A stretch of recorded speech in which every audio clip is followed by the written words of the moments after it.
I'm Michelle with Talk to Me Tuesday on July 8th, 2025. Uh, this week found me busy getting a lot of quilting done, and I also did hemmed a couple dresses. The one outfit that I had to move the zipper from the back to the side with the blind hem or the invisible foot that I got from my machine last week. Uh, that zipper went in wonderfully, and it is hidden and invisible and looks really great. I'm looking forward to that person picking it up and getting to see how well that turned out. So then I had some customer quilts to quilt. I'm not going to show you the quilts, but I will show you the back, and hopefully you can see some of the quilting. This one I did swirl flowers on. This one, and she bought all her fabric from my quilt shop. This one is large paisley. I've been using it quite a bit here recently. This one, again, is a large paisley. You can see it depending on how the light reaches. And then this one, I just did a meander, but I didn't want just any kind of meander, and so occasionally I threw in one of my swirl flowers. And with this muslin on the back, you can really see the quilting, and looks great on the front too. Then the quilt I showed you last week that I had started piecing together for my nephew's graduation quilt. It's quilted! I just took it off the long arm. I still have to trim it and get the binding on and the label, but making progress. So I got a pile of quilts here at my feet.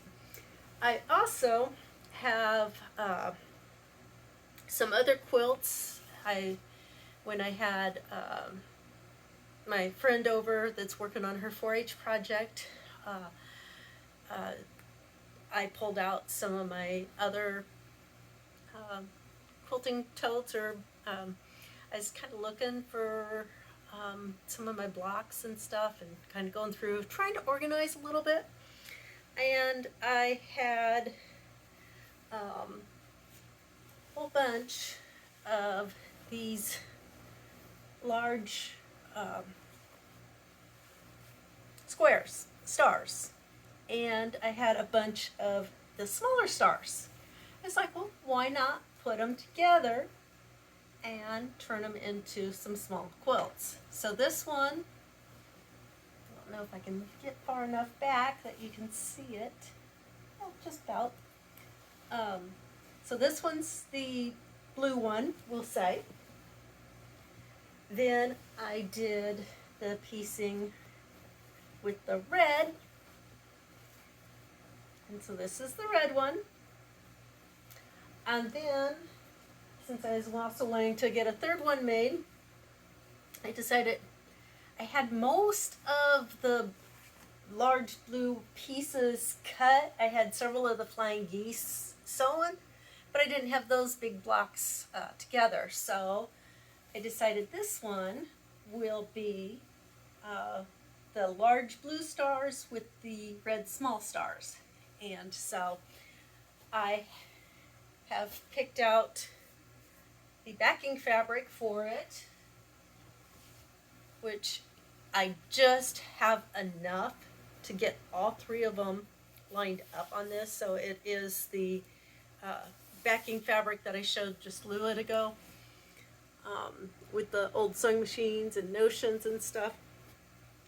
And so I'm thinking, even though this is 108-inch wide, it was 1.5 yards. And when I pre-washed it, it shrunk a little bit. So it is just barely enough that I can mount it to my leaders. I'm thinking on one end or another, I might go ahead and just sew a cheater piece that I can, or pin a cheater piece for holding it to my leaders.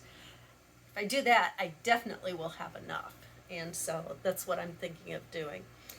And so I want to get those quilted. And then I think I showed you this one. This is my niece's graduation quilt. It is all together. It's probably one of the next ones. Between those three, this one, and a table runner are the next 5 things I'm going to quilt. And so, and then I'll have to get busy on that t-shirt quilt that I have to do for a customer, but all my other customer jobs are complete. And so, anyway, that's all I have for tonight. So until next time, let's go sew.